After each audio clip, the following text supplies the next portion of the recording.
Some folks say a house becomes a home when love walks through the door, but Thatcher Cole had forgotten what either one felt like.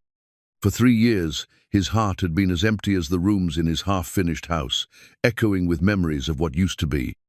When Eleanor Finch showed up at his ranch, with nothing but a schoolteacher's pride and a trunk full of books, Thatch offered her the barn. It seemed like the decent thing to do, but Eleanor had other plans. She looked at his lonely house and saw something he couldn't place, where two broken people might just find their way back to wholeness.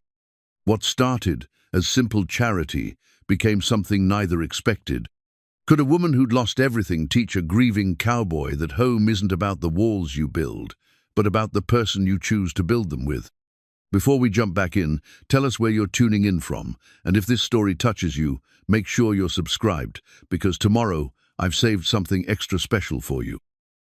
The morning sun hung low over Dust Vale, Texas, casting long shadows across a town that had seen better days.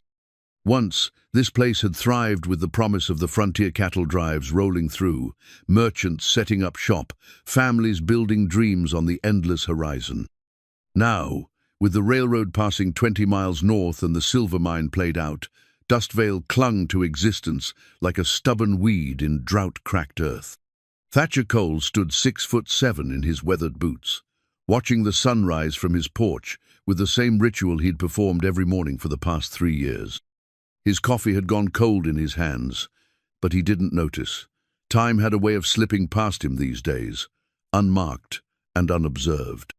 The empty rocking chair beside him creaked in the morning brazier sound that once would have made him smile, now just another reminder of what was gone. His ranch sprawled across 500 acres of decent grazing land, with a creek that ran year-round and soil that could grow most anything if a man put his mind to it. The house itself stood half-finished, a testament to dreams interrupted. Sarah had picked out the plans from a catalogue back in Denver, her eyes bright with visions of children running through the rooms, Sunday dinners around a proper table, curtains dancing in the breeze from windows that looked out over their kingdom. But Sarah was buried in the small cemetery behind the church now, along with the son they'd never gotten to meet. And Thatch had stopped working on the house the day he'd laid them both in the ground. The barn where he'd offered Eleanor shelter stood solid and weatherproof. He'd finished that much before his world came apart. It housed his horses, his tools, and now, apparently, a schoolteacher who'd arrived on yesterday's stage with nothing but dignity and determination. Eleanor Finch, even her name sounded refined, like something out of one of those books Sarah used to read. Thatch had watched her step down from the dusty stagecoach, her dark blue traveling dress showing every mile of the journey, but her bearing straight as a pine. She'd carried herself like a woman who knew her worth, even when life had stripped away everything else. The town of Dust Vale wasn't much to look at anymore. Main Street stretched for 3 blocks, lined with buildings that had seen their best days come and go. Henderson's General Store still did steady business, run by Mrs. Whitmore, since her husband passed 2 winters back.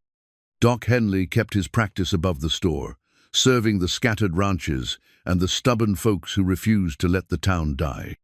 Sheriff Brooks maintained order among the maybe 200 souls who called this place home, though his biggest challenges these days were settling disputes over water rights and keeping the occasional drifter moving along. The schoolhouse had stood empty for near on 2 years now, ever since Miss Patterson married young Tom Fletcher and moved to his family's spread up in Colorado. The children had been making do with whatever learning their parents could provide, which wasn't much considering most folks out here had their hands full just keeping food on the table. Thatch drained his cold coffee and set the cup on the porch rail. His morning chores wouldn't wait for his brooding, and there was always something that needed tending on a working ranch. He'd built his life around routine these past 3 years up before dawn, tend the horses, check the fence lines, fix whatever had broken overnight. It kept his hands busy and his mind from wandering down paths that led nowhere good. As he walked toward the barn, he could hear movement inside. Eleanor was already awake, probably had been for an hour or more. He'd heard her stirring before first light, the quiet sounds of someone trying not to disturb others, even when she had every right to make noise.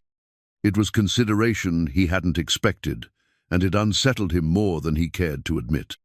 The barn door stood slightly ajar, and through the gap he could see her kneeling beside her trunk, carefully folding what looked like a nightgown. She'd made herself a small space in the corner, neat and tidy, with her belongings arranged just so. A wash basin sat on an upturned crate, alongside a mirror that had seen better days, and a hairbrush with a silver handle that caught the morning light.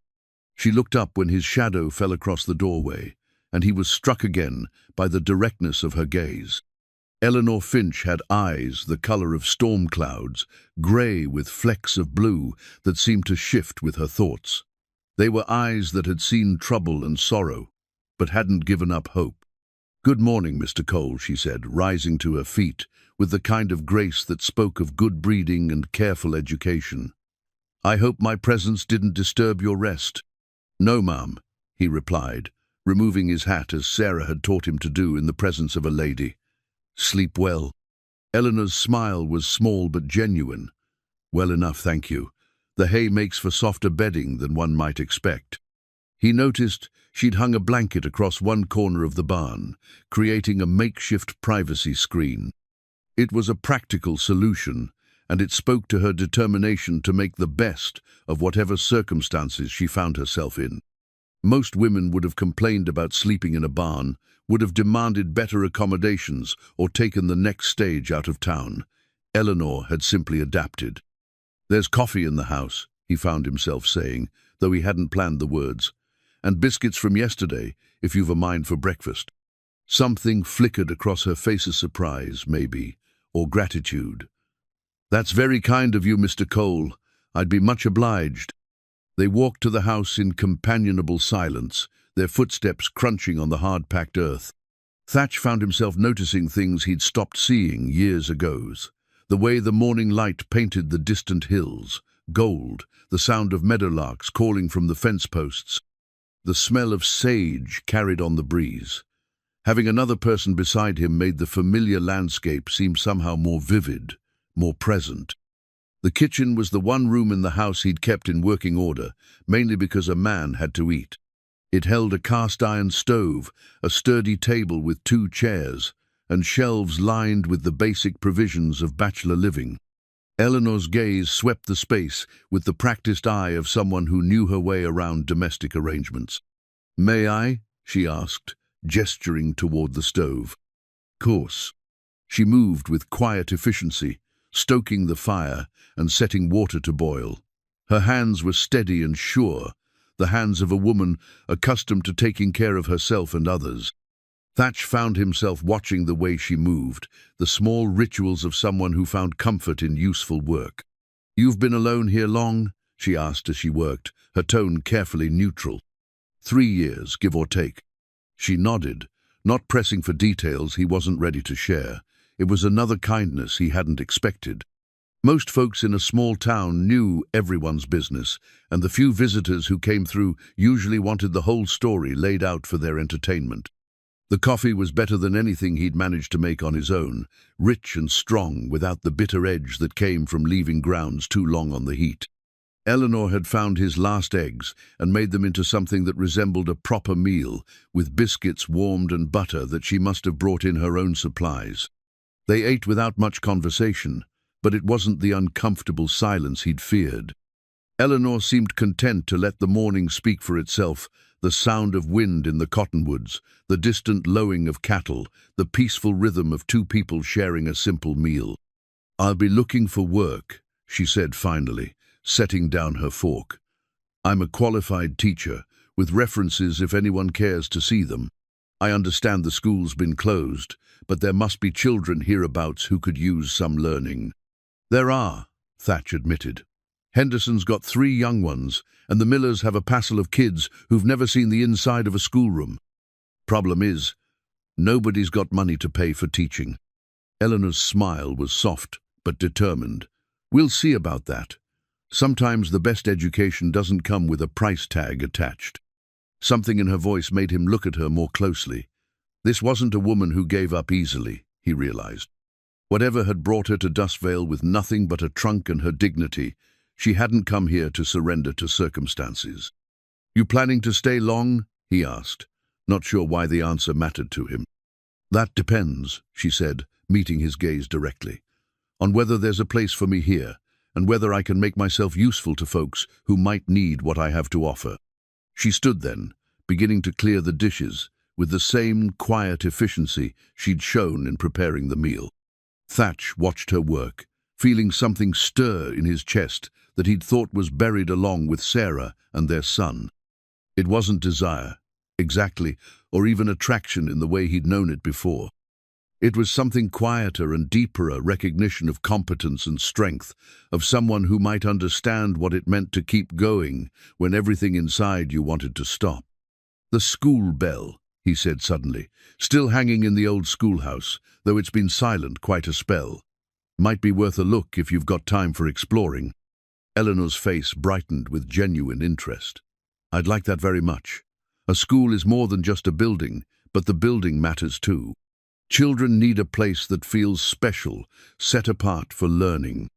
After she'd gone walking toward town with the purposeful stride of someone who knew how to get things done, Thatch stood in his quiet kitchen and wondered what exactly he'd gotten himself into.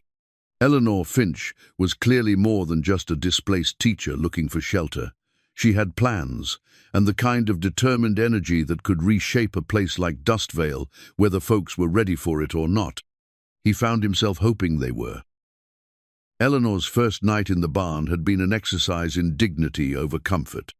The hay was soft enough, as she'd told Thatch, but the sounds were unfamiliar, horses shifting in their stalls, mice scurrying through the rafters, the wind finding every gap in the weathered boards. She'd lain awake listening to the night sounds of a working ranch, thinking about the choices that had brought her here and the uncertain path ahead. By morning, she'd made a decision. If she was going to stay in Dustvale, something about this place and its people made her want to try. She needed to establish herself as more than just a charity case sleeping in someone's barn. She needed to be useful, needed to contribute something of value to this struggling community. After her breakfast with Thatch, she'd walked the 3 blocks to town, taking measure of what remained of Dustvale's commercial district. Mrs. Whitmore at the general store had been welcoming enough, though clearly curious about the stranger who'd arrived with so little fanfare. The elderly woman had grey hair pulled back in a severe bun and kind eyes that missed nothing. "You're the teacher staying out at the coal place," Mrs. Whitmore had said, not quite making it a question. "I am, Eleanor Finch." She'd extended her hand with the same confidence she'd shown in countless school board meetings back east. "I understand the school's been closed for some time." 2 years come September. Miss Patterson was a sweet girl, but she had her heart set on marrying and moving on. Can't say as I blame her. Teaching's a hard profession for a woman alone. Eleanor had smiled at that. "Perhaps, though I've found that being alone doesn't necessarily mean being without purpose." The schoolhouse sat at the end of Main Street, a simple wooden building that had seen better days but retained good bones. The door stood unlocked, and Eleanor had pushed it open to reveal a single large room with windows on 3 sides and a raised platform where the teacher's desk would have sat. Dust motes danced in the afternoon sunlight, and the floorboards creaked familiarly under her feet. But it was the bell that captured her attention. It hung from a rope beside the front door, tarnished with age but still solid. Eleanor had reached up and given it a gentle test, and the sound that emerged was clear and true, a call to learning that had been silent too long. She'd spent the afternoon exploring the town, introducing herself to the scattered families and taking informal inventory of the children who might benefit from proper schooling. The Hendricks family lived in a modest farmhouse a mile outside town, where she'd met Martha Hendricks and her 3 children, Sam, age 12, Beth, 10, and little Mary, who couldn't have been more than 6. "Sam can read some," Martha had told her, wiping flour, dusted hands on her apron. "Taught him what I could, but there's only so much a body can do when there's crops to tend and babies to mind." Eleanor had knelt to Mary's level, smiling at the shy child who peeked out from behind her mother's skirts. "What would you like to learn, Mary?" "Letters," the little girl had whispered. "Mama says letters make words, and words make stories." It was exactly the kind of spark Eleanor had been hoping to find. These children were hungry for knowledge, eager to discover the worlds that books could open for them. All they needed was someone willing to show them the way. But when she'd returned to Thatcher's ranch that evening, she'd found herself facing an unexpected obstacle. She'd walked to the house to thank him for the morning's hospitality and to ask about using water from his well, only to discover that the front door stood open. Through the doorway, she could see a parlor shrouded in dust covers, furniture arranged as if the occupants had simply stepped out for an afternoon and never returned. Curiosity had gotten the better of caution. Eleanor had stepped inside, drawn by glimpses of a life interrupted. The parlor held a sofa and 2 chairs arranged around a cold fireplace, with a small table that still bore the circular stain of a long-forgotten teacup. But it was the sewing basket beside one of the chairs that caught her attention, a wicker basket filled with fabric scraps and half-finished projects, as if someone had set down their needle intending to return in just a moment. She'd been examining a piece of delicate blue fabric, wondering at the story behind its abandonment, when heavy footsteps on the porch announced Thatcher's return from his afternoon chores. "What the hell are you doing in here?" The words cracked like a whip, harsh with anger and something deeper pain, so raw it made Eleanor's chest tighten with sympathy. Thatch filled the doorway like a thundercloud, his face dark with fury and his hands clenched at his sides. "I'm sorry," Eleanor said quietly, carefully setting down the fabric. "The door was open, and You had no right." His voice was quiet now, but no less intense. "This isn't the barn. This isn't your space to go wandering through." Eleanor straightened, meeting his anger with calm dignity. "You're absolutely right. I overstepped, and I apologize. But may I say something? Make it quick." She gestured toward the sewing basket, toward the dust-covered furniture, and the sad emptiness of rooms that should have been filled with life. Whoever lived here, whoever loved here, they wouldn't want this. They wouldn't want these rooms locked away like a tomb, gathering dust and sorrow. Thatcher's jaw worked silently, and for a moment Eleanor thought he might order her off his land entirely. Instead, he turned and walked away, leaving her standing in the abandoned parlor with the echoes of old grief hanging in the air like cobwebs. But Eleanor Finch had not survived the loss of her own husband and the collapse of her old life by backing down from difficult truths. She'd followed Thatch onto the porch, where he stood gripping the railing like a man trying to keep himself anchored to the earth. "I lost someone too," she said simply. "My husband. Not 3 years ago like yours, but 5. And I know something about rooms that hurt to enter and dreams that feel too painful to remember." He didn't turn around, but she saw his shoulders tense. "But I also know something about waste," Eleanor continued. "And letting good things rot from neglect is a waste that serves no one, not the living, and certainly not the dead." "You don't know anything about it," Thatch said, his voice rough with barely controlled emotion. "I know enough." Eleanor moved to stand beside him at the railing, close enough to feel the tension radiating from his frame, but careful not to crowd him. "I know that whoever she was, she had good taste in fabric and skill with a needle. I know she planned to make curtains for these windows there, our measurements penciled on some of the cloth. And I know she wouldn't want you living like a ghost in a house that's forgotten how to be a home." The silence stretched between them, filled with the sound of evening wind through the cottonwoods and the distant call of a meadowlark. Finally, Thatch spoke. "Sarah." Her name was Sarah. "Sarah," Eleanor repeated gently, testing the name like a prayer. "She was your wife. My wife. And the mother of my son, though he never drew breath in this world." Thatch's hands relaxed slightly on the railing. She picked out every piece of fabric in that basket, had plans for each room, ideas about how everything should look when it was finished. Eleanor nodded, understanding more than he might have expected. "And now you can't bear to see those plans completed because it feels like moving on without her." Something like that. They stood in comfortable silence as the sun settled toward the horizon, painting the sky in shades of gold and rose. Finally, Eleanor spoke again. "What if I told you I needed those curtains, not for sentiment or decoration, but for privacy and basic comfort while I'm staying in your barn?" Thatch turned to look at her then, his expression unreadable. "I'm not asking for charity," Eleanor continued. "I'm offering to finish what Sarah started if you'll let me, not to replace her or erase her memory, but to honor the good work she began." Why? The question was simple, but she heard the weight of deeper questions behind it. Why care? Why stay? Why involve herself in the griefs of a stranger? Eleanor smiled, feeling the first stirrings of something she hadn't experienced in years, a sense of belonging, of purpose that went beyond mere survival. Because everyone deserves to have their good intentions come to fruition. And because I suspect Sarah would have liked the idea of her curtains being sewn by someone who understands what it means to make a home from broken pieces. That night, as Eleanor settled into a makeshift bed in the barn, she found a bundle wrapped in brown paper beside her belongings. Inside were Sarah's fabric scraps and sewing supplies, along with a note written in Thatch's careful hand. For the curtains, she would have wanted them finished. Eleanor held the fabric to her chest and smiled in the darkness. Tomorrow, she would begin the work of turning a house back into a home, one careful stitch at a time.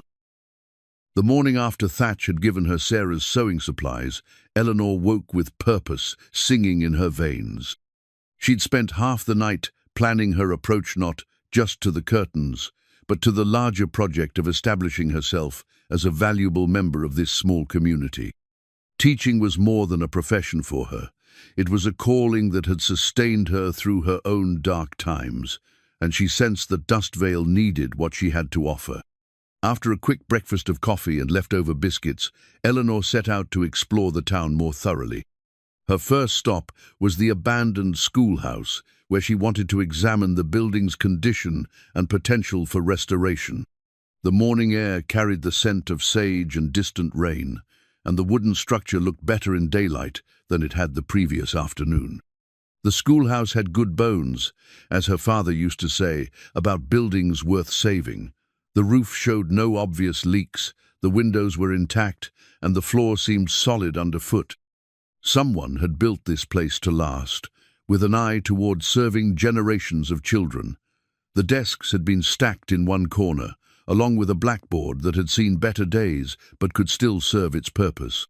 But it was the bell that truly captured her imagination. Eleanor climbed onto a chair and examined the rope mechanism, testing its strength and checking the bell itself for cracks or damage. The bronze was tarnished but sound, and when she gave it a proper ring, the tone carried clear and true across the empty lot and down Main Street. The sound brought Mrs. Whitmore hurrying from her store, wiping her hands on her apron and squinting against the morning sun. "Miss Finch, everything all right over there?" "Perfectly fine, Mrs. Whitmore. I was just testing the school bell." Eleanor climbed down from the chair and brushed dust from her skirt. "It has a lovely voice, doesn't it?" "That it does. Been silent so long, I'd forgotten how it sounded." The older woman approached with cautious curiosity. "You thinking of opening the school again?" "I'm considering it. Tell me, how many children are there in and around Dustvale who might benefit from regular instruction?" Mrs. Whitmore's face brightened with genuine interest. "Well, let's see. The Hendricks have their 3, and the Millers have 5, ranging from 6 to 14. The Pratts have 2 boys, and there's the Morrison twin-suite girls, but wild as March hares without proper schooling. That's mercy, that's 13 children right there, and I'm not counting the little ones who aren't quite ready yet. 13 children. Eleanor felt her heart lift at the number. It was enough for a proper classroom, enough to create the kind of learning community she'd always dreamed of fostering. And the families? Do you think they'd be interested in regular schooling for their children? Interested, certainly, whether they could pay for it. Mrs. Whitmore shrugged helplessly. Times are hard, Miss Finch. The drought took most of last year's crops, and with the railroad passing us by, there's not much cash money to be found. Eleanor had expected as much. In her experience, the communities that needed education most were often those least able to afford it.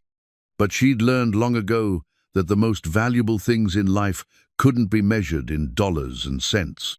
What if payment wasn't required? She asked carefully. What if education could be exchanged for other forms of contribution, help with building maintenance, supplies for the classroom, assistance with community projects?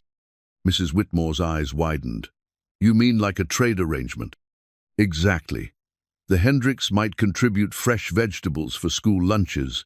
The Millers might help repair the schoolhouse roof.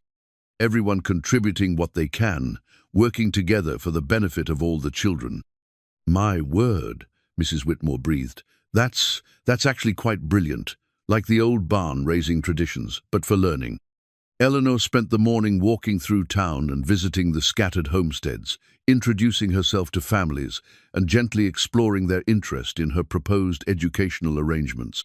The response was overwhelmingly positive, tinged with the kind of desperate hope that came from watching children grow up without proper opportunities. At the Hendricks farm, she found young Sam helping his father repair a broken wagon wheel while his sisters gathered eggs from the henhouse. Martha Hendricks invited Eleanor to sit on the porch with a cup of mint tea, and the two women talked while watching the children at their chores.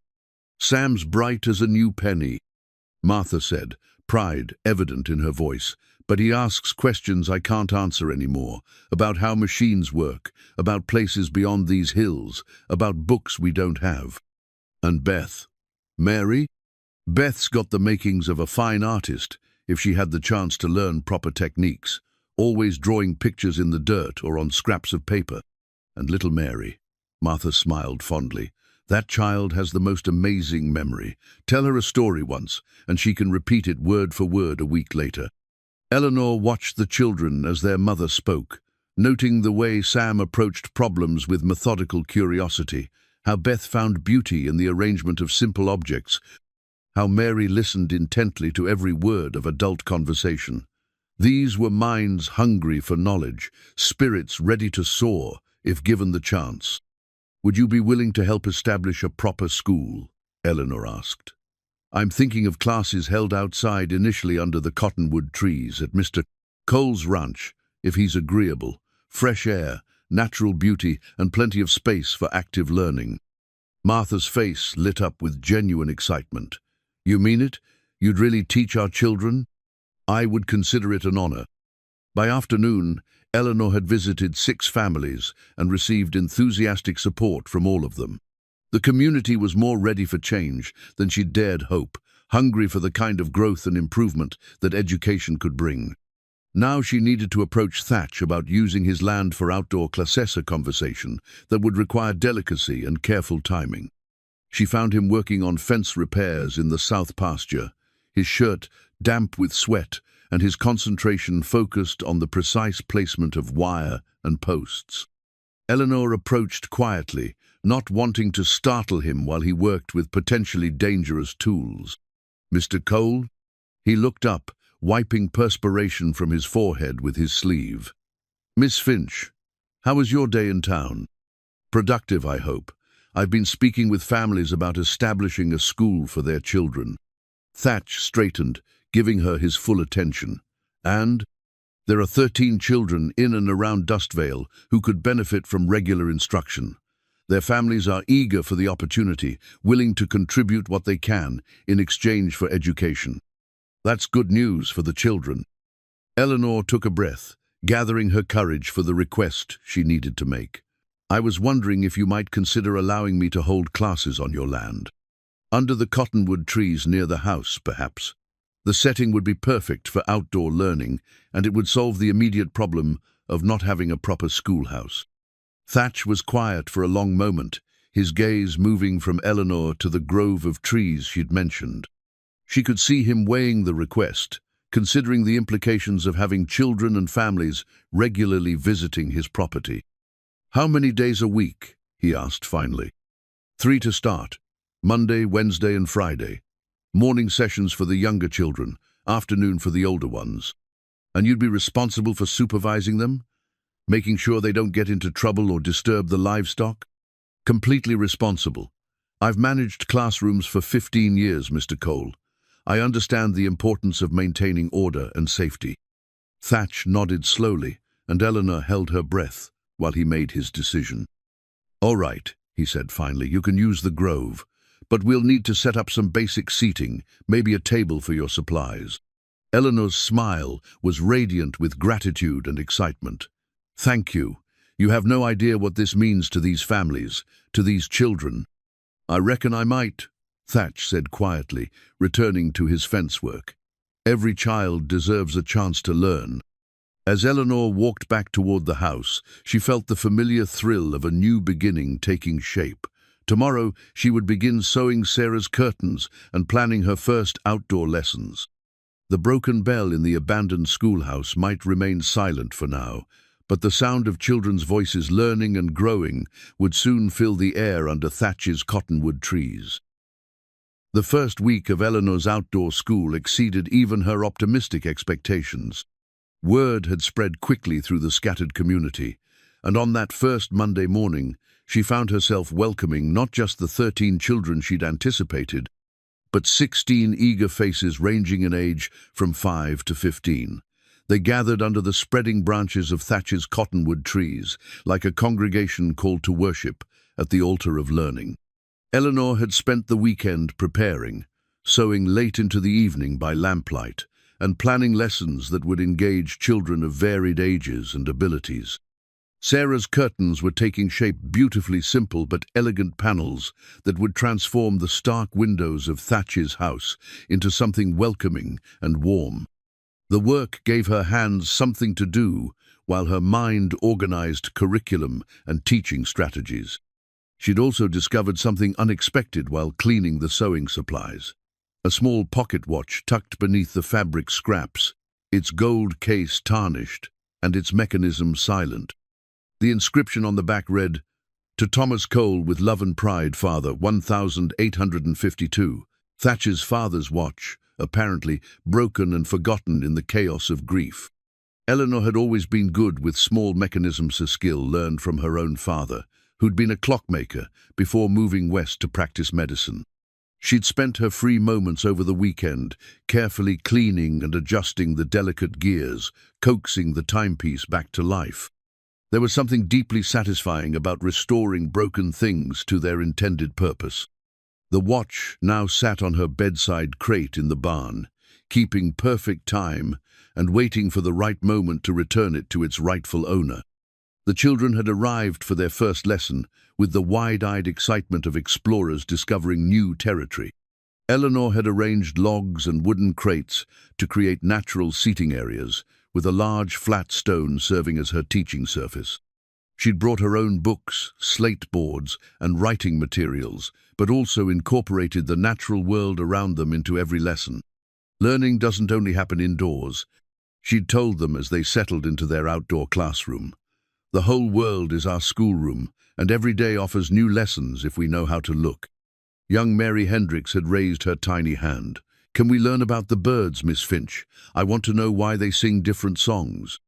"Certainly. We'll study nature alongside our letters and numbers. Science and literature, mathematics and music, they're all connected if you understand how to see the patterns." Sam Hendricks, at 12, the oldest boy in the group, had been skeptical at first. "My pa says book learning's fine for townfolk, but ranch work's what matters out here." Eleanor had smiled at his challenge. "Your father's absolutely right that ranch work matters. But tell me, Samwen, you're deciding how much feed to give the cattle, aren't you using mathematics?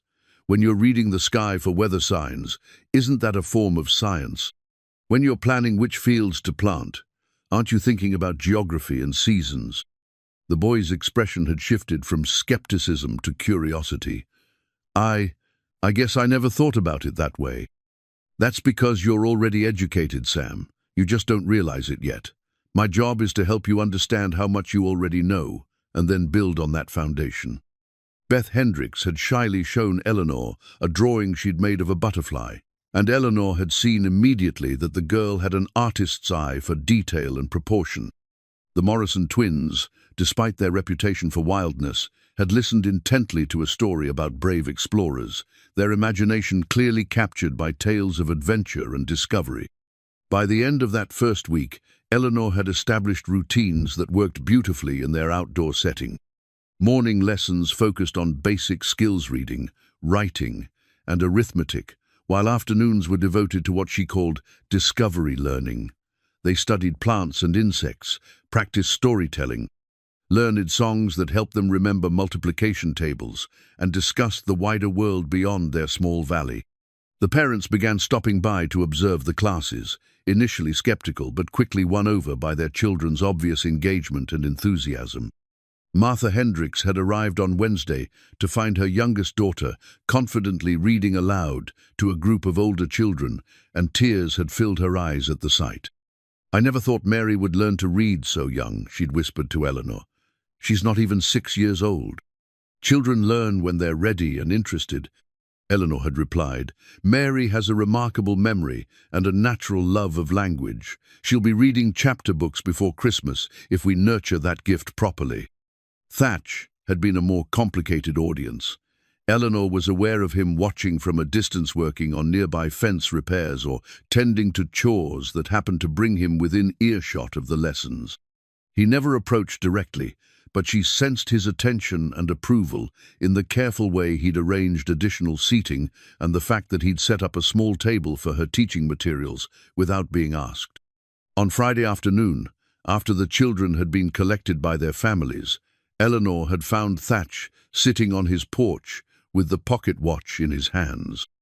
His expression was unreadable, but she could see the gentle movement of his thumb across the polished case. "It keeps perfect time," she'd said quietly, settling into the rocking chair beside his. "Your father had excellent taste in timepieces." "How did you know it was his?" "The inscription, and the fact that it was carefully wrapped and stored with items that mattered to someone." Eleanor had paused, choosing her words carefully. "I hope you don't mind that I repaired it. I couldn't bear to see something so beautiful sitting broken when it could be fixed." Thatch had wound the watch carefully, listening to its steady tick. "Sarah tried to get it working once, said a man should carry his father's watch, but the mechanism was beyond her skills." She was right about a man carrying his father's watch. Some traditions connect us to the people who came before, remind us that we're part of something larger than just our own lives. They'd sat in comfortable silence as the sun settled toward the horizon, the watch marking time between them like a small heartbeat. Finally, Thatch had spoken. "The children seem to like your teaching. They're remarkable students, eager, intelligent, full of natural curiosity. You should be proud of what this community has raised. Their parents are good people. They work hard, care about their families, just haven't had many opportunities for advancement." Eleanor had sensed an opening in his words, a hint that he understood the larger implications of what she was trying to accomplish. Education can change that, not overnight, but gradually. Children who learn to read and think critically grow up to create opportunities, not just wait for them. "You really believe that?" "I've seen it happen. A child who learns to love books becomes an adult who can navigate the wider world.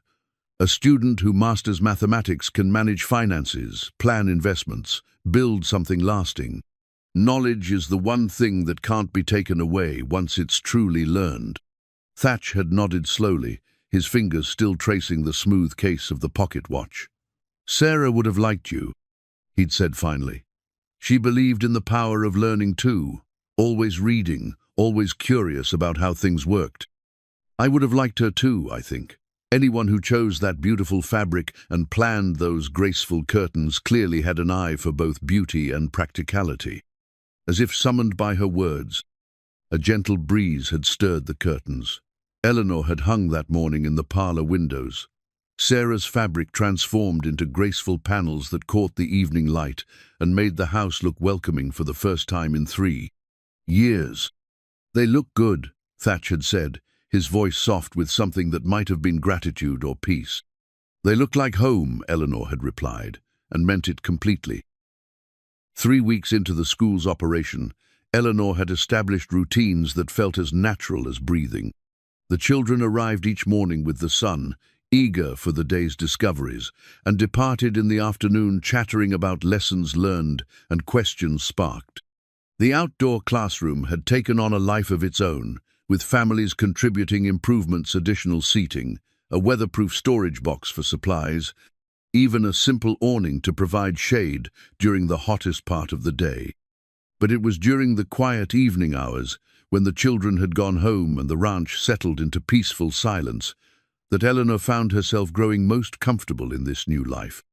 She and Thatch had fallen into an easy rhythm of shared meals and gentle conversation, their exchanges growing deeper and more personal as trust developed between them. It was on a Thursday evening, as they sat on the porch watching the stars emerge in the vast Texas sky, that Eleanor chose to share the story she'd kept hidden since her arrival.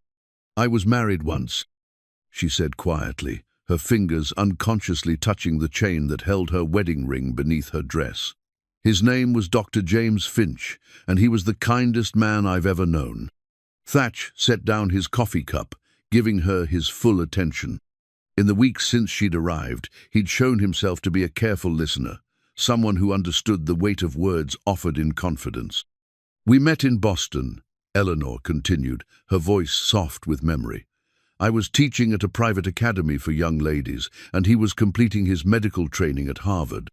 He had this wonderful dream of bringing proper medical care to frontier communities, places where doctors were scarce and people suffered for lack of knowledge."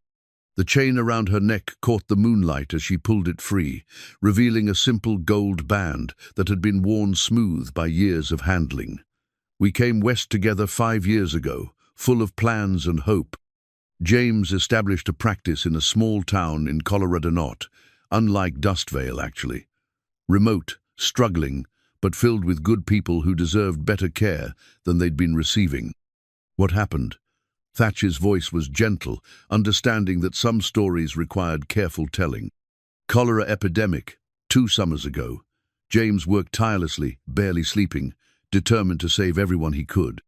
He was so focused on his patients that he forgot to take proper precautions for himself." Eleanor's smile was sad, but not bitter. "He died doing exactly what he'd always wanted to do, serving people who needed him." She was quiet for a moment, remembering the terrible beauty of James's dedication, the way he'd faced impossible odds with unwavering compassion. "After he passed, the town couldn't afford to keep paying me to teach. The school board suggested I might be happier returning to my family in Boston, where a woman alone wouldn't face such challenges." "But you didn't go back?" "No, I couldn't. James and I had built something meaningful in that community, and I wasn't ready to abandon it. But eventually, circumstances made the decision for me. The school closed entirely, and there was no other work to be found." Thatch was quiet, absorbing her story with the careful attention of someone who understood loss and difficult choices. "So you came to Texas. I heard there were opportunities for teachers in frontier communities. Dustvale was recommended by a woman I met at a boarding house in Denver. She said it was a good town full of decent people who could use some help with their children's education. And you came alone, with nothing but a trunk and your determination." Eleanor's smile was stronger now, touched with the resilience that had carried her through the hardest times. "I've learned that sometimes starting over means leaving almost everything behind, except the parts of yourself that truly matter. Teaching is who I am, not just what I do.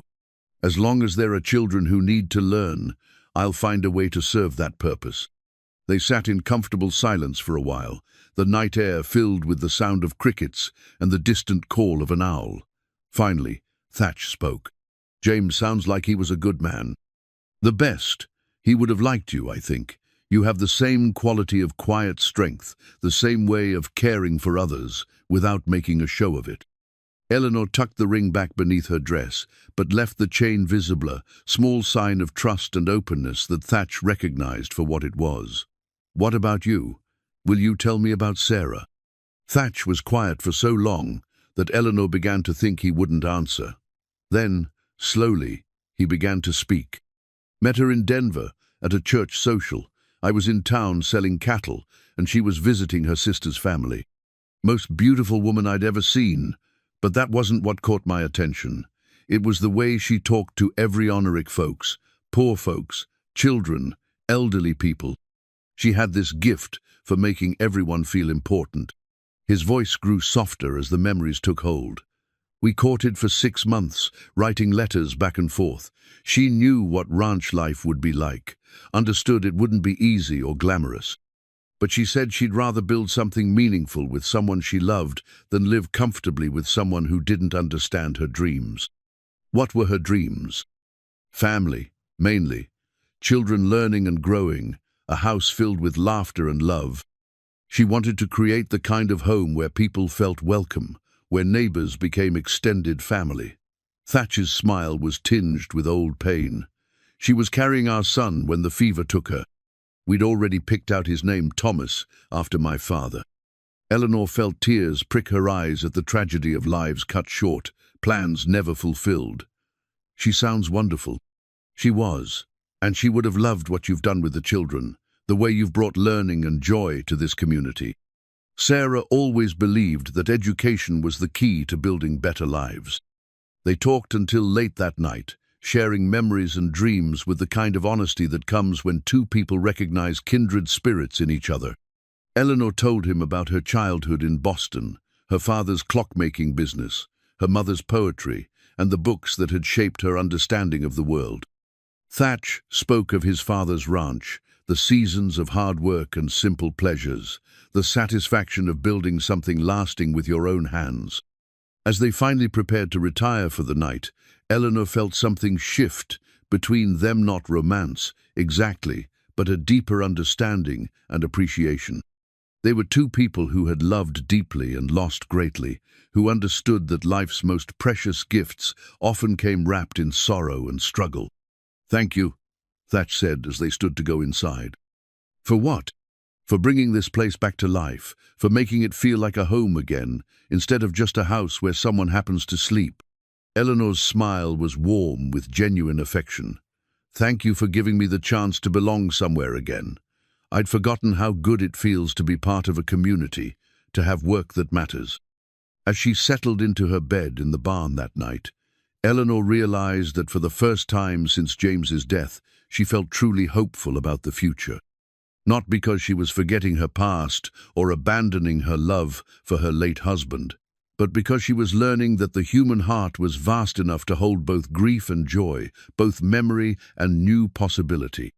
Tomorrow would bring another day of teaching, another opportunity to watch young minds discover the magic of learning. And tomorrow evening would bring another chance to sit on the porch with Thatch, sharing the quiet companionship of two people who had found unexpected friendship in the midst of healing. It was more than she had dared to hope for when she'd stepped off the stage in Dustvale with nothing but her dignity and determination. It was enough to build a future on. As autumn settled over Dustvale, bringing cooler mornings and the first hints of changing leaves, Eleanor found herself facing an unexpected challenge. While cleaning Thatch's study room he'd avoided for 3 years, she discovered a wooden box tucked behind his father's old desk. Inside were dozens of letters, all written in Thatch's careful hand but never sent. They were love letters to Sarah, written after her death.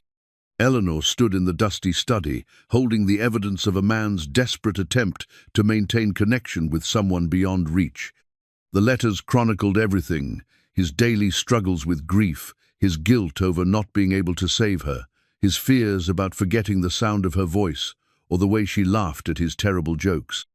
They were raw, honest, and heartbreaking in their devotion. She carefully returned the letters to their box, but the discovery troubled her deeply. Not because she was jealous of Sarah's memory. Eleanor understood that love didn't diminish by being shared or remembered, but because she recognized the dangerous pattern of a man trapped in his grief, unable to move forward because moving forward felt like betrayal.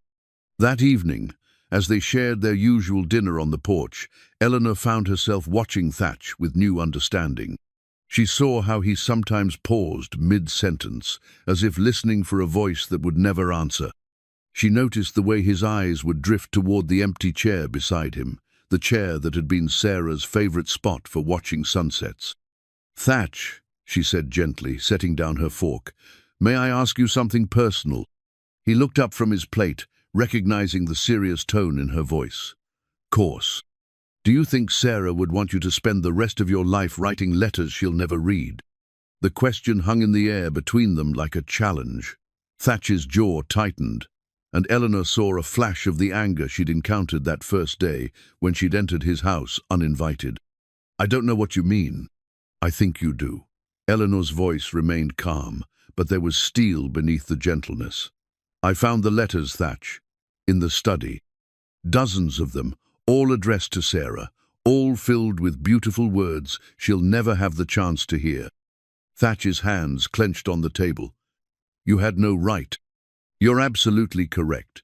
I overstepped again, and I apologize. But now that I know, I can't pretend I don't." Eleanor leaned forward, her grey eyes intense with conviction. "Those letters are keeping you trapped in a conversation that can only go one way. You're pouring your heart out to someone who can't respond, can't tell you that it's all right to stop grieving, can't give you permission to live again. She was my wife." "Yes, she was, and she loved you. But love doesn't mean holding someone prisoner to your grief, Thatch. It means honoring what they gave you by using it to build something meaningful with the time you have left." The silence stretched between them, filled with tension and the weight of truths neither had expected to voice. Finally, Thatch spoke. "You don't understand. If I stop writing to her, if I stop talking to her, it's like losing her all over again." Eleanor's expression softened with deep compassion. "Oh, my dear man, you're not losing her by living. You're losing yourself by dying a little more each day." She reached across the table and covered his clenched fist with her small, strong hand. "I wrote letters to James too, after he died, hundreds of them. I told him about my days, asked his advice, begged him to somehow let me know he was at peace. But eventually I realized that the James that was writing to wasn't really James anymore. He was my fear of letting go, my guilt over surviving when he didn't." Thatch's resistance was visible in every line of his body, but Eleanor pressed on. "The real James would have wanted me to live fully, to love again if I found someone worthy of it, to use the gifts he'd helped me discover rather than burying them with him. And I believe the real Sarah would want the same for you." "How can you know that?" "Because I know what kind of woman chooses your fabric, plans your curtains, creates the kind of home you've described. A woman like that doesn't love selfishly. She loves with generosity and hope, wanting the best possible life for the person she cares about." That night, Eleanor lay awake in the barn, wondering if she'd pushed too hard, said too much. The conversation had ended with Thatch excusing himself abruptly, his face shuttered and his manner distant. She'd seen the war being fought behind his eyes, the battle between a heart ready to heal and a mind convinced that healing meant betrayal. Meanwhile, other challenges were developing that would test their growing community in new ways. Reports had been filtering in from neighboring ranches about cattle rustlers operating in the area, organized thieves who targeted isolated properties and made off with entire herds under cover of darkness. Sheriff Brooks had stopped by the school one afternoon to warn Eleanor about the increased danger. "Not saying they'd bother with the children," he'd told her quietly, "but these aren't ordinary cattle thieves. They're organized, well-armed, and they don't seem to care much about witnesses." Eleanor had nodded, accepting the warning while internally calculating how to keep her students safe without alarming their families unnecessarily. She'd spoken with Thatch about the situation, and he'd assured her that his ranch was well defended and that he'd be keeping closer watch on the property. But the threat of outside danger seemed to crystallize something in their small community. Families began staying closer together, fathers took turns riding patrol, and there was a sense of circling the wagons that brought people together in new ways. Eleanor's school became not just a place of learning, but a gathering point where parents could share information and coordinate their responses to potential threats. It was during one of these community meetings, held under the cottonwood trees after regular school hours, that Eleanor truly understood how much their little community had grown and strengthened. Martha Hendricks brought fresh bread and jam, the Millers contributed vegetables from their garden, and even shy Mrs. Praft offered to help with mending and sewing projects for families in need. "We've got something good here," Sheriff Brooks had said, looking around at the gathered families. Something worth protecting. Miss Finch, what you've started here goes beyond just teaching children their letters. You've reminded us how to be neighbors. Eleanor had felt a warmth spread through her chest at his words, the deep satisfaction of work that mattered and community bonds that strengthened rather than weakened under pressure. But her eyes had sought Thatch in the gathering, and she'd seen him standing slightly apart, watching but not fully participating. Later, after the families had dispersed and they were cleaning up the gathering area, Eleanor approached him carefully. "You seem distant tonight." Thatch was quiet for a moment, stacking chairs with methodical precision. "Been thinking about what you said, about the letters. And you're right. Sarah wouldn't want me to waste my life writing to a ghost." He paused, his hands stilling on the chair back. "But I don't know how to stop. Those letters are the only conversations I have with her anymore." Eleanor felt her heart constrict with sympathy for his struggle. What if instead of stopping completely, you changed what you're saying? Instead of telling her about your pain and guilt, what if you told her about the good things? The children learning, the community growing, the ways her dream of a welcoming home is coming true.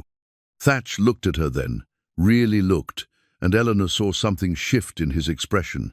"You think she'd want to hear about that?" "I think she'd be proud of what you've helped create here. Proud of the man you're becoming as you learn to live again." That night, for the first time in 3 years, Thatch Cole went to sleep without writing a letter to his dead wife. Instead, he lay in his bed, looking at the curtains Eleanor had sewn from Sarah's fabric, listening to the sound of wind in the cottonwoods, where children came each day to discover the joy of learning. And for the first time since Sarah's death, he felt something that might have been peace. The morning that changed everything began like any other. Eleanor had risen before dawn to prepare lessons for her students, and Thatch was already out checking the fence lines when a lone rider approached the ranch at full gallop. The man was travel-worn and urgent, bearing a letter that would shake the foundations of everything Eleanor had told him about her past. Sheriff Brooks dismounted heavily, his face grim with the weight of unwelcome news. "Miss Finch, this came through the telegraph office in Abilene. Thought you'd want to see it right away." Eleanor accepted the envelope with steady hands, though something in the sheriff's expression made her heart quicken with apprehension. The return address was embossed with expensive paper and formal script. Worthington, Pemberton, Associates, Attorneys at Law, Boston, Massachusetts. She opened it carefully, aware that Thatch had returned from his morning ride and was watching from near the barn. The contents made her sink onto the porch steps, as if her legs had suddenly lost their strength. "My dear Miss Eleanor," the letter began, and she could almost hear her father's voice in the formal phrasing. "It is with great urgency that I write to inform you of developments that require your immediate attention. Your father, Mr. Charles Worthington, suffered a severe apoplectic fit 3 weeks past and remains in grave condition. As his only surviving heir, your presence is required to address matters of considerable import regarding the family estate and business holdings." Eleanor's hand trembled as she continued reading. "Furthermore, it has come to our attention through private inquiry that you have been living in circumstances far beneath your station and education. Your father has authorized me to arrange immediate transportation and accommodation for your return to Boston, where you may resume your rightful place in society. A bank draft for traveling expenses is enclosed, along with tickets for passage on the next available eastbound railroad." The letter went on to detail the scope of her father's business, Empire Textile Mills, shipping interests, real estate holdings that she'd never fully understood the magnitude of. She was not just Eleanor Finch, the displaced schoolteacher. She was Eleanor Worthington, heir to one of Boston's most prominent industrial fortunes. Thatch approached slowly, his boots crunching on the gravel. "Eleanor, what is it?" She looked up at him, seeing her own life as if from a great distance. Everything she'd told him about her past was true, but it was only part of the story. She had indeed taught at a private academy, had indeed married Dr. James Finch, and followed him west out of love. But she'd never mentioned that she was the daughter of Charles Worthington, that she'd turned her back on a life of privilege and social prominence to follow her heart. "My father is dying," she said quietly, "and apparently I'm not quite the impoverished schoolteacher I've led everyone to believe." Sheriff Brooks cleared his throat uncomfortably. "The telegraph operator said there's been a man asking questions about you, private investigator, hired by your family to locate you. Seems they've been searching for quite some time." Eleanor felt the weight of two worlds pressing down on her, life she'd chosen and the life she'd been born to. She thought of the children gathering under the cottonwood trees, expecting their morning lessons. She thought of the curtains she'd sewn, the community she'd helped strengthen, the man whose grief she'd helped heal, even as he'd helped her find hope again. "There's more," she said, her voice steady despite the turmoil in her heart. She looked directly at Thatch, knowing he deserved the complete truth. "I didn't come west as some romantic adventure or escape from a difficult situation. I came because I chose love over luxury, purpose over privilege. My father expected me to marry well within Boston society, to be an ornament in drawing rooms and charity committees. Instead, I married a frontier doctor who dreamed of serving people who needed medical care more than they needed social connections." Thatch's expression was unreadable, but she saw something flicker in his eye. Surprise, certainly, but also a kind of hurt that she hadn't trusted him with the whole truth. "When James died," Eleanor continued, "I could have returned to Boston. My father would have welcomed me back, found me a suitable second husband, ensured I never wanted for material comfort again. But I couldn't bear the thought of that life, not after I'd experienced the satisfaction of meaningful work and authentic relationships." She stood, folding the letter carefully. "The woman you've known for these past months is exactly who I am, Thatch. Not my father's daughter playing at being common folk, but someone who chose to build a life based on purpose rather than position." Sheriff Brooks shifted uncomfortably. "Begging your pardon, Miss Finch, Miss Worthington, but there's something else you should know. The investigator mentioned that your father's been trying to have your marriage to Dr. Finch declared invalid on some technicality, something about lack of proper consent from family. If that's true, it could affect your legal status, your rights as a widow." Eleanor felt a flash of the old anger she'd thought she'd left behind in Boston. Her father's inability to accept her choices, his need to control every aspect of her life, even from a distance, it was exactly the suffocating environment she'd fled years ago. "Let me understand this clearly," she said, her voice gaining strength. "My father is dying, so he's summoning me home like a wayward child. He's trying to invalidate my marriage to James, presumably so he can arrange a more suitable match for his grieving daughter. And he sent investigators to track me down when I failed to come running at his first summons." "That's about the size of it," Sheriff Brooks confirmed. Thatch finally spoke, his voice carefully neutral. "What will you do?" It was the question Eleanor had been dreading, because she could see multiple paths stretching before her, each with its own weight of obligation and consequence. Return to Boston, and she could ensure her father's business empire didn't fall into the wrong hands. She could secure her own financial future, live in comfort for the rest of her days. But she would also be returning to a world that had never understood her, never valued the things that mattered most to her. Stay in Dust Vale, and she could continue the work she'd started, keep faith with the community that had embraced her, nurture the feelings that had grown between her and Thatch. But she would be abandoning her responsibilities as her father's heir, potentially allowing his life's work to be destroyed or mismanaged. "I need time to think," she said finally. "This isn't just about me anymore. There are children depending on their education, families who've come to rely on the school. And theirs." She looked at Thatch, seeing the careful distance he was already putting between them.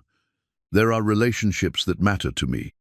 Thatch's smile was sad but understanding. "Eleanor, if you're the daughter of a Boston industrialist, what are you doing in a place like this? What are you doing with someone like me?" "I'm doing exactly what I chose to do," she replied firmly. "I'm teaching children who need education. I'm contributing to a community that values substance over status. And she paused. recognizing that this crisis had clarified feelings she'd been afraid to acknowledge.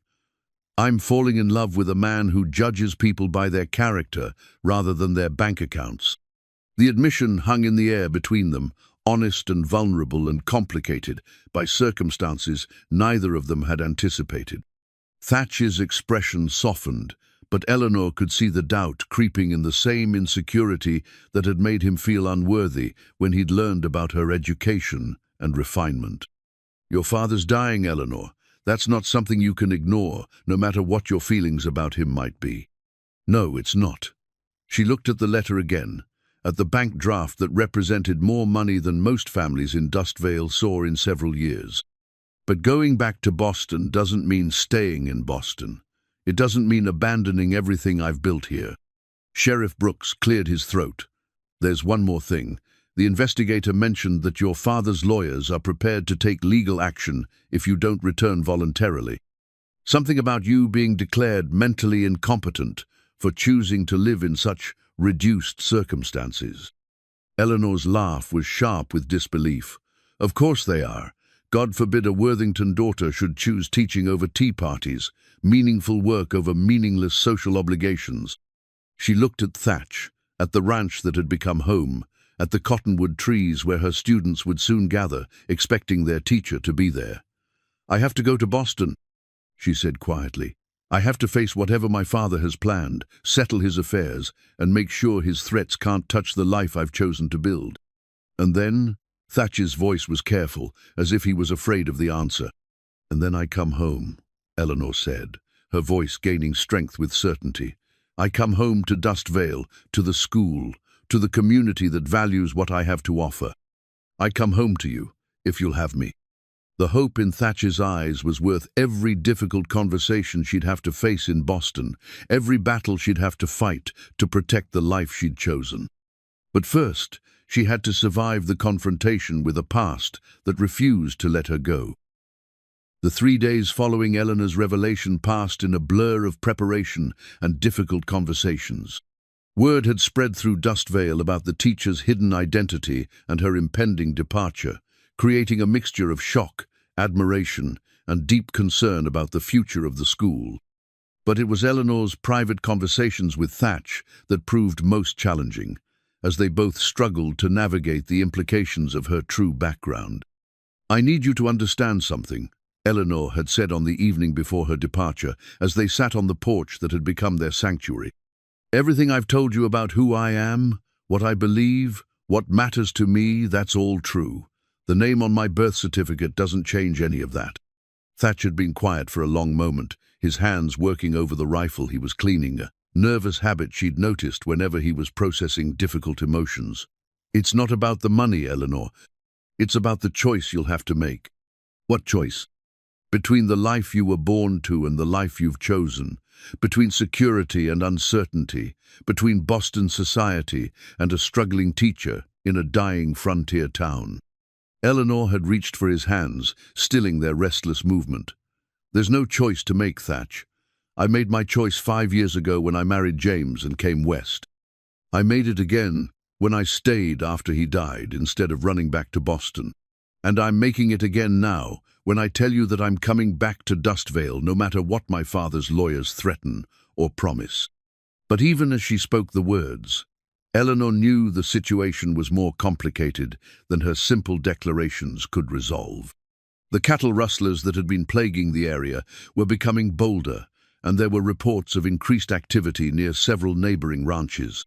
Sheriff Brooks had stopped by the morning of her departure with disturbing news.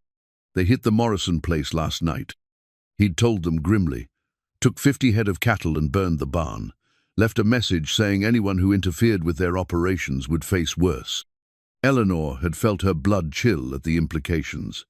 The children are the Morrison twins safe? Family's fine, but they're scared. This isn't random cattle theft anymore, Miss Finch.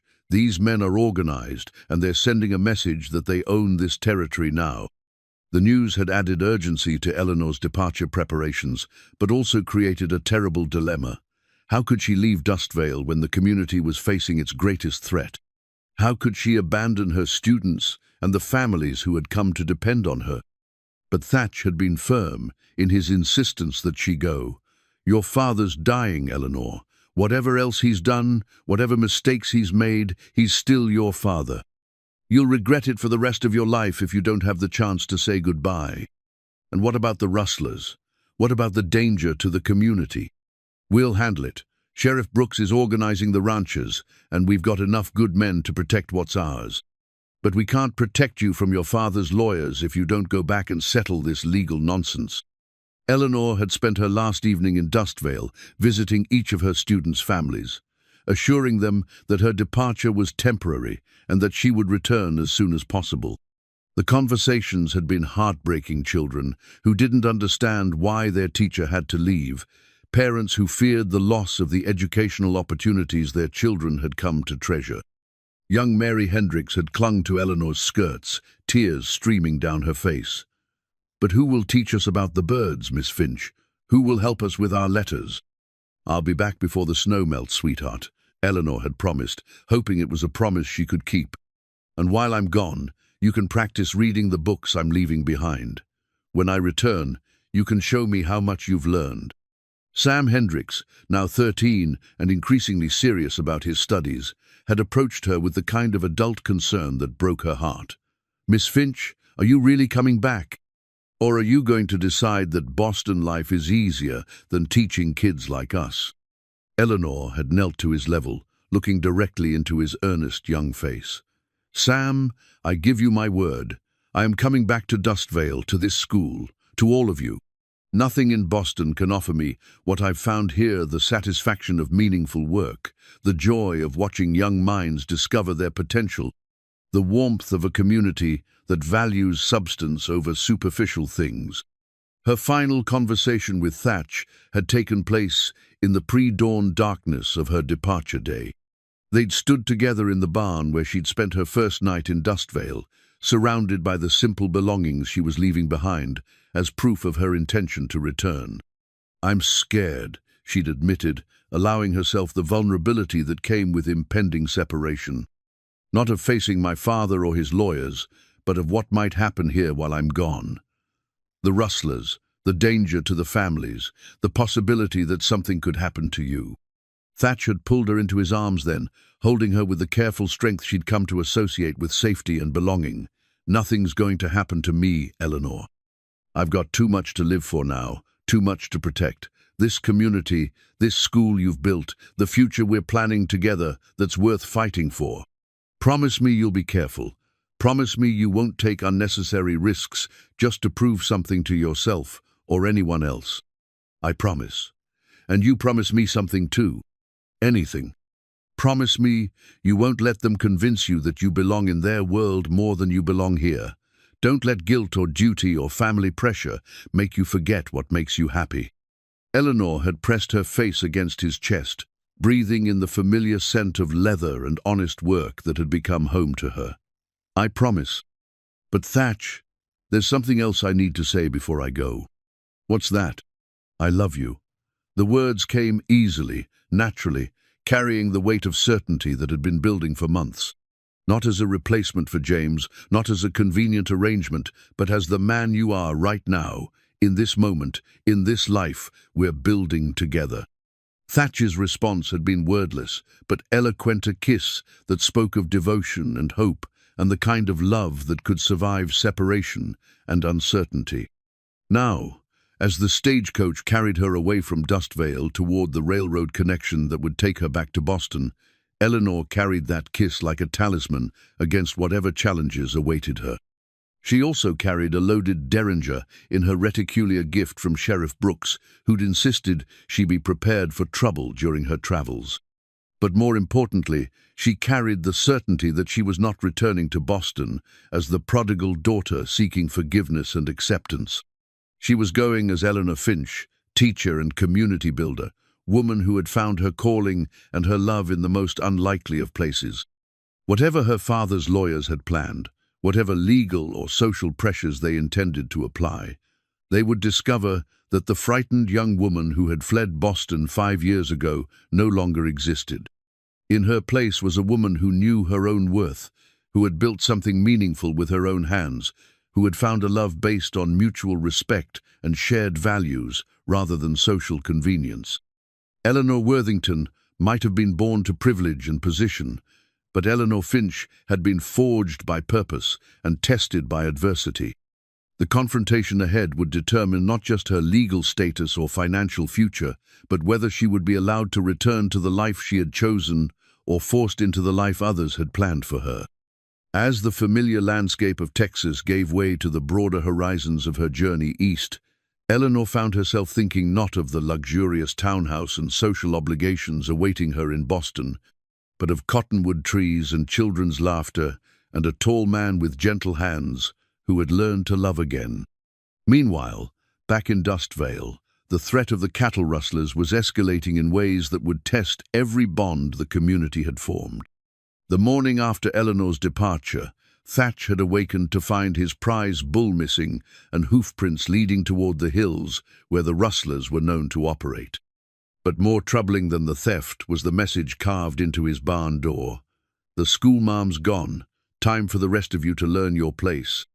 The rustlers knew about Eleanor's departure, knew about her connection to the community, and were using her absence to send a message of intimidation. Thatch had stood staring at the crude words, feeling a cold fury build in his chest. These men weren't just stealing cattle, they were attacking the very heart of what made Dust Vale worth defending. Sheriff Brooks had arrived within the hour, along with several of the local ranchers who'd seen the smoke from Thatch's signal fire. The men gathered in his kitchen, their faces grim with the knowledge that the conflict they'd been dreading was finally upon them. "They're getting bolder," Sheriff Brooks had said, accepting a cup of coffee with hands that shook slightly from age and tension. "Hit 3 ranches in 2 days, and now they're leaving messages. They want us scared, want us to pack up and leave so they can have free run of the territory." "How many of them are we dealing with?" asked Miller, whose farm lay closest to the rustlers' suspected hideout. "Best guess? 15 to 20 men, well-armed and organized. They've got someone leading them who knows military tactics, the way they coordinate their raids, the way they've scouted our defenses. This isn't some ragtag group of drifters." Thatch had listened to the discussion with growing determination. These men weren't just threatening his cattle or his property, they were threatening the school, the children, the future that he and Eleanor were building together. "What's our plan?" "We've got 2 choices," Sheriff Brooks had replied. "We can fort up, protect what we can, and hope they move on to easier targets. Or we can take the fight to them, end this before it gets worse. And if we choose to fight, then we're risking everything. Our families, our homes, our lives, but we might also be saving them." The decision, when it came, was unanimous. Every man in the room had too much invested in Dust Vale's future to surrender without a fight. They would defend their community, their families, and the dream of a better life that Eleanor's school had come to represent. As the men dispersed to make their preparations, Thatch had remained behind to write what might be his final letter. But instead of addressing it to Sarah, as had been his habit for 3 years, he found himself writing to Eleanor. "My dearest Eleanor," he began, his pen steady despite the weight of what he was facing. "By the time you read this, you'll know whether the men of Dust Vale were strong enough to protect what you helped us build. I want you to know that whatever happens, these past months with you have been the best of my life since Sarah died. You taught me that the heart can hold both grief and joy, that love doesn't diminish by being shared, and that home is something you build with the people who matter most to you." He paused, thinking of her on the train to Boston, probably worrying about the community she'd left behind. "Don't blame yourself if things go badly here. Don't let guilt or regret keep you from living the life you've chosen. You've given us more than we ever had the right to expect: hope, purpose, and the knowledge that we're worth fighting for. Whatever your father's lawyers demand, whatever pressures they apply, remember that you have a home here with people who love you for exactly who you are." The letter went on to detail his plans for the ranch, his hopes for the school's future, and his absolute certainty that what they'd built together was worth any sacrifice required to preserve it. But most importantly, it contained his promise to survive the coming conflict, and be waiting for her return. "I love you, Eleanor Finch," he concluded, "not as a convenient arrangement or a healing balm for old wounds, but as the woman who brought my heart back to life and showed me that the future can be even more beautiful than the past. Come home to us. Come home to me." As he sealed the letter and placed it with his other important papers, Thatch felt a sense of peace settle over him. Tomorrow would bring the confrontation that would determine Dustvale's fate, but tonight he could rest in the knowledge that he was fighting for something worth preserve. A community built on mutual support, a school that nurtured young minds, and a love that had grown strong enough to survive whatever trials awaited it. The rustlers had made a crucial mistake in targeting Eleanor's absence as a sign of weakness. They would soon discover that what she had built in Dustvale was stronger than any individual, more resilient than they could imagine, and defended by men who had finally found something worth dying for. The attack came at dawn, just as Thatch had predicted it would. The rustlers struck with military precision, emerging from the morning mist like vengeful spirits, intent on claiming territory they'd marked as their own. But they found Dustvale ready for them, defended by men who had discovered that some things were worth fighting for. Thatch crouched behind the reinforced fence line he'd spent the previous day strengthening, his father's rifle steady in his hands. The weapon was a fine piece of craftsmanship, passed down through generations of coalmen, who had understood that sometimes peaceful folks had to stand up to those who would take what didn't belong to them. Today, it would serve that purpose once again. Sheriff Brooks had positioned his men strategically around the approaches to the ranch, turning Eleanor's outdoor classroom into a fortress of determination and community resolve. The cottonwood trees that had sheltered children's laughter now provided cover for men prepared to die rather than surrender their future to organized theft and intimidation. "There," whispered Miller, pointing toward the eastern ridge where movement in the brush betrayed the rustlers' approach. "Looks like they're trying to flank us from two directions."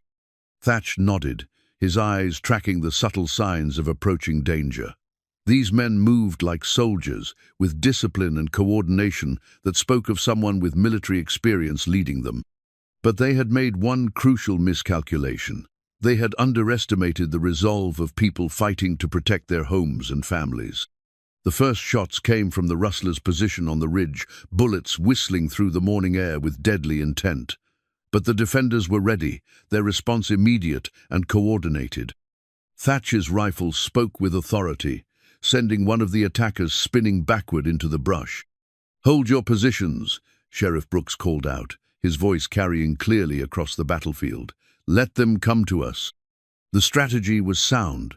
The rustlers had numbers and mobility, but the defenders held the advantage of prepared positions and intimate knowledge of the terrain. More importantly, they were fighting for something they couldn't afford to lose, the future Eleanor had helped them envision for their community. As the battle intensified, Thatch found himself thinking not of Sarah or past losses, but of Eleanor's promise to return and the life they planned to build together. Every shot he fired was a defense of that future. Every moment of danger survived was a step closer to the reunion he'd been dreaming of since she'd left for Boston. The rustlers' leader revealed himself during a lull in the fighting, standing boldly on the ridge with his rifle raised in defiance. He was a hard-faced man, with the bearing of someone accustomed to command, and his voice carried clearly across the distance, separating the two forces. "You're fighting for nothing," he shouted. "This territory belongs to us now. Surrender, and we'll let you live to find somewhere else to scratch out your pathetic existence." Thatch stood slowly, making himself visible above the fence line. His response came not as words, but as action, a carefully aimed shot that knocked the rustler leader's hat from his head, sending a clear message about Dustvale's intentions. "I reckon that's our answer," Sheriff Brooks called out, and the defenders' laughter rippled across their positions like a battle cry. The rustlers' response was immediate and vicious.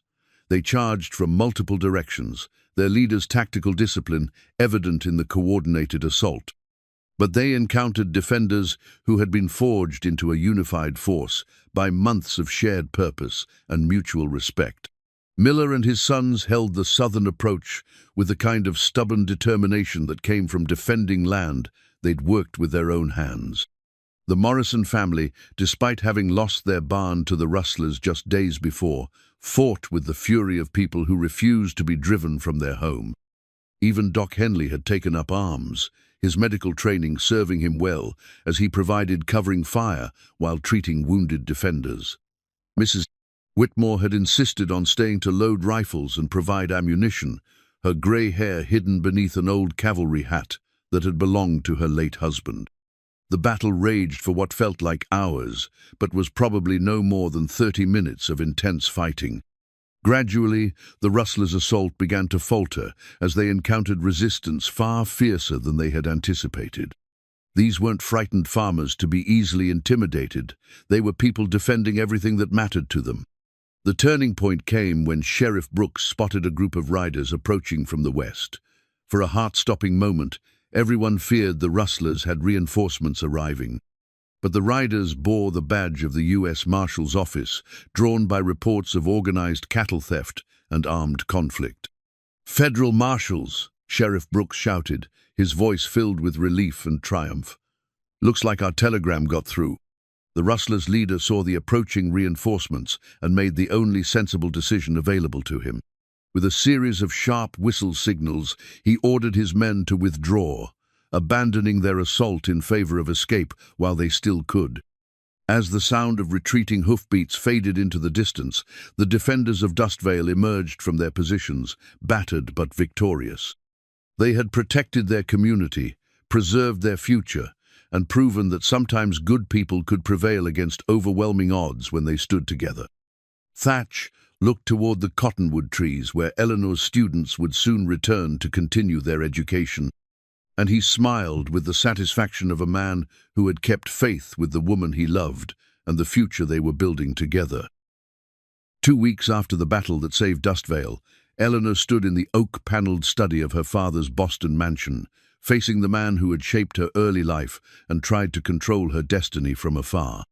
Charles Worthington looked smaller than she remembered, diminished by illness, but still radiating the forceful personality that had built a commercial empire from nothing. "Eleanor," he said, his voice carrying the weight of 3 years' worth of disappointment and frustrated authority, "you look rustic." She had chosen her clothes carefully for this confrontation.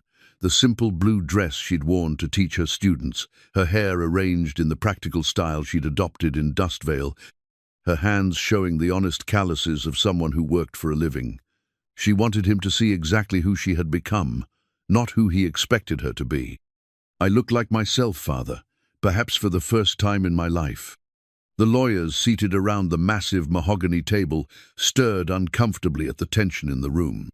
Eleanor recognized the type-expensive suits, calculating eyes, men who saw human relationships as contracts to be negotiated and enforced. Her father's attempt to invalidate her marriage to James had clearly been their idea.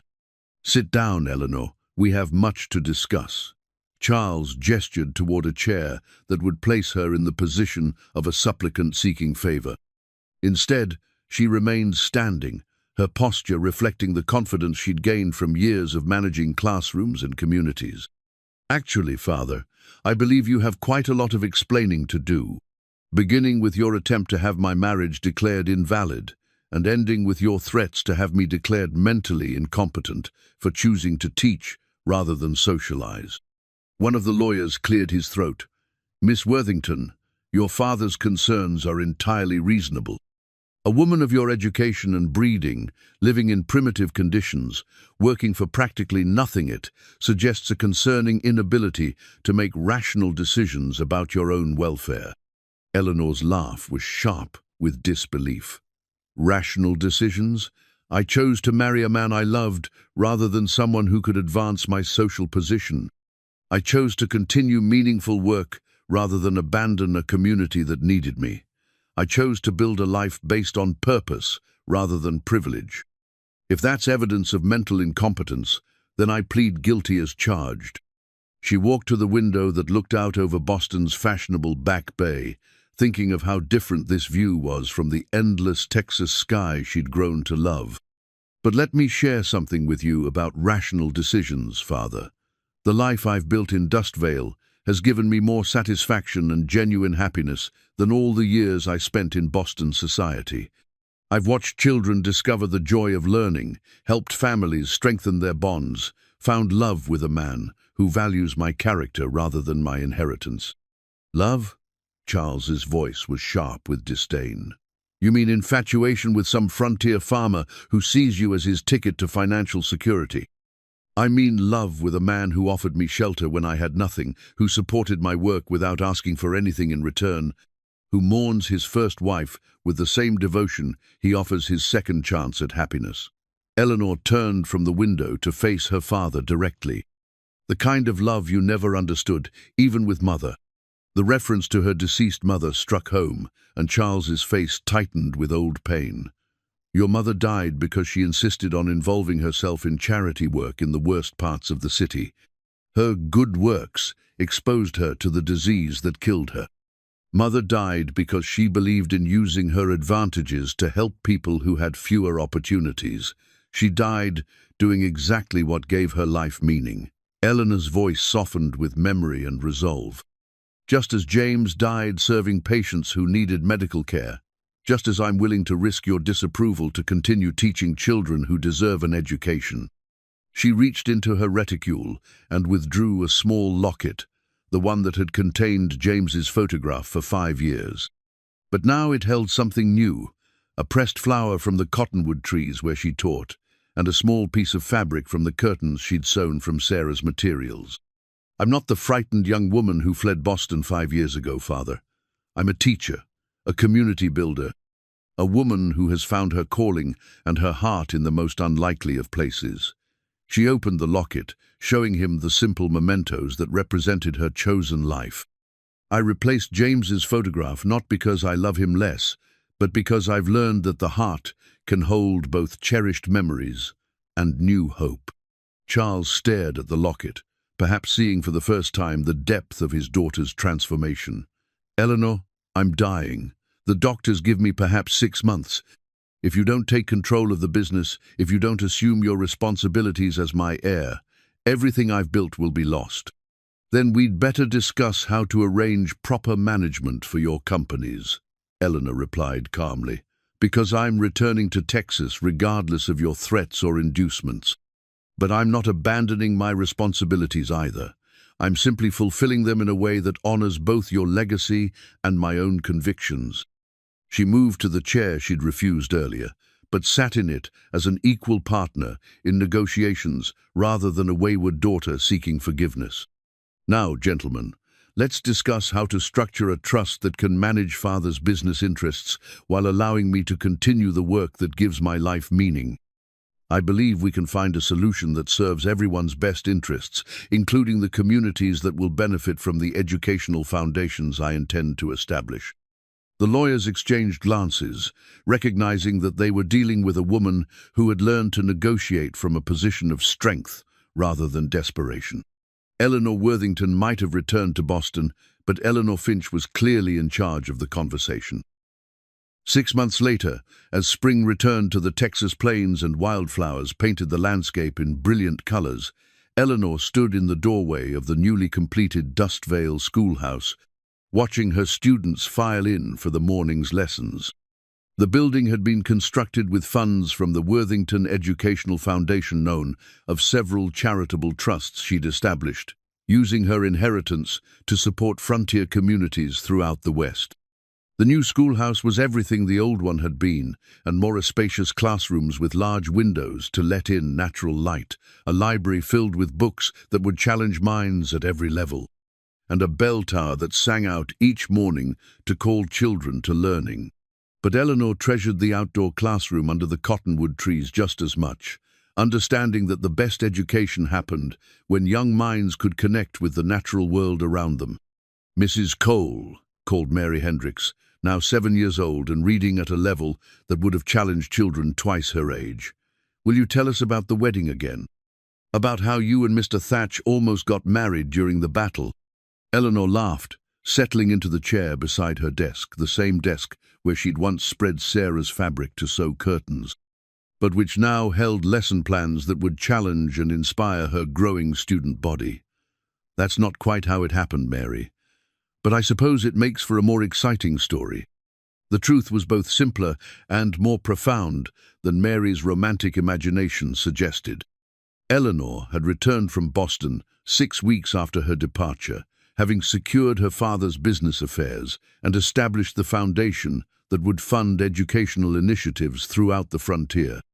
She'd found Dustvale scarred but victorious, its people bound together by the shared experience of defending their community against those who would have destroyed it.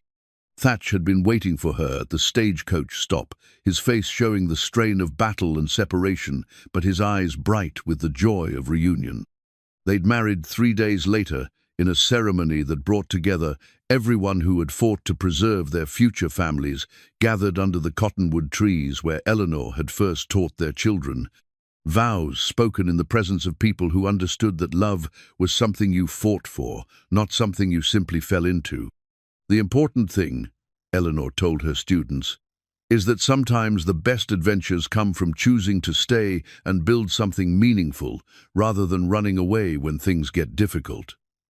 Mr. Thatch and I both learned that lesson. Sam Hendricks, now 14 and preparing for advanced studies that would take him to college in Austin, raised his hand. "Mrs. Cole, are you ever sorry you didn't stay in Boston?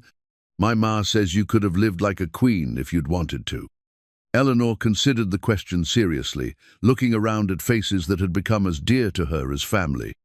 Through the window, she could see Thatch working with a group of older boys on a carpentry project that would add workshop space to the school. His hands moved with the same careful skill she'd first admired when he'd repaired fence posts, but now those hands also held her close each night and helped her tend the garden they'd planted, where his house had once stood empty and lonely. "Sam, I've learned something important about being rich," she said finally. "Real wealth isn't about money in the bank or fine clothes or big houses. It's about having work that matters, people who love you for who you really are, and the chance to make a difference in the world around you. By that measure, I'm the richest woman in Texas."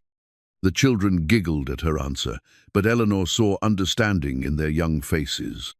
These were children who were growing up with different expectations than she'd had. They believed that education and hard work could take them anywhere they wanted to go, that their dreams were limited only by their willingness to pursue them. After school, Eleanor walked home to the house that had finally become what Sarah had envisioned, a place filled with warmth and laughter, conversation and love.